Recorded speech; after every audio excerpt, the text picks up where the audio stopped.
Sisi viongozi wa mila wa jamii wa Maasai nchini Tanzania tukiongozwa na uzalendo, utu na dhamira njema kwa taifa letu, tunatoa tamko hii rasmi la kuunga mkono jitihada za uongozi wa Mheshimiwa Rais wa Jamhuri ya Muungano wa Tanzania Mama Samia Suluhu Hassan Chifu Hangaya kwa ujasiri wake, hekima na maono ya kuendeleza taifa letu katika msingi wa amani, umoja, usawa na maendeleo endelevu. Tunatambua mchango mkubwa wa Mheshimiwa Rais katika kuimarisha ustawi wa jamii zote nchini, hususan jamii za wafugaji na makundi mengine walioko pembezoni, kwa kuendeleza sera na mipango ya maendeleo inayogusa maisha ya wananchi moja kwa moja.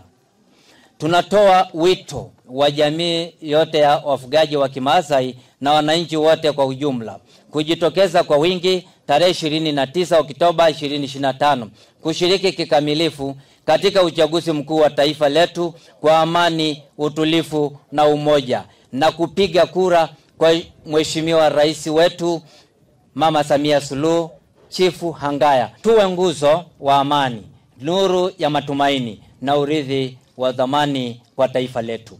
Samia ni chaguo la amani. Tanzania kwanza, amani kwanza. Tunawapongeza sana sana sana. Ninafahamu tamko hilo mmelitoa nyie wenyewe, mkiwa mmeona na mkiwa mashuhuda wazuri wa kazi kubwa nzuri alizofanya Dr. Samia Suluhu Hassan.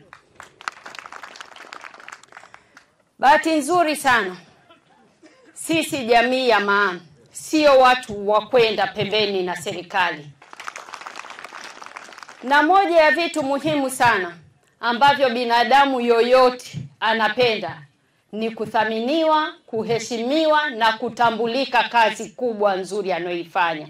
Na nyie malaigwanani mmekuwa moja wa watu mnaofanya kazi kubwa nzuri, na ndio maana tukawathamini. Leo tumeamua kusimama hapa na tumewaiteni ninyi ili tuwaambie zile chokochoko nilizosema kwamba kuna chokochoko eti kwamba tarehe 29 kuna kitu inaitwa maandamano.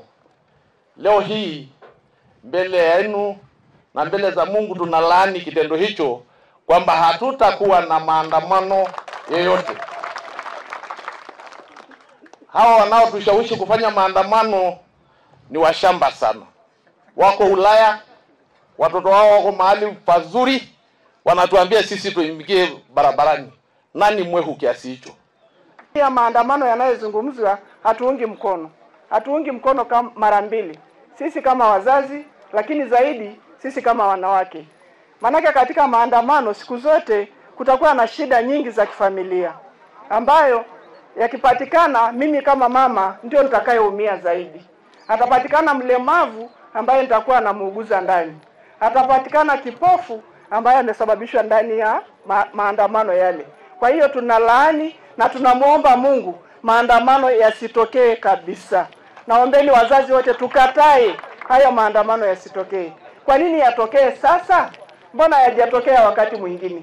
Unapoona fimbo hivi nyeusi, watu wanavonyosha wanaona 80% walioko hapa ni Malaigwenani. Japo pia tumeongeza wazee maarufu kutoka maeneo hayo kwa ajili ya ujumbe huu. Lengo kubwa ni kueneza ujumbe huu katika wilaya zetu zote Tanzania nzima. Na jamii yetu kabla hata hatujakuwa na mtandao wa simu, lakini tulikuwa na simu yetu ya asili. Tunapenyesha kila jambo na tunaungana kwa pamoja, na tukishaamua inakuwa hivyo.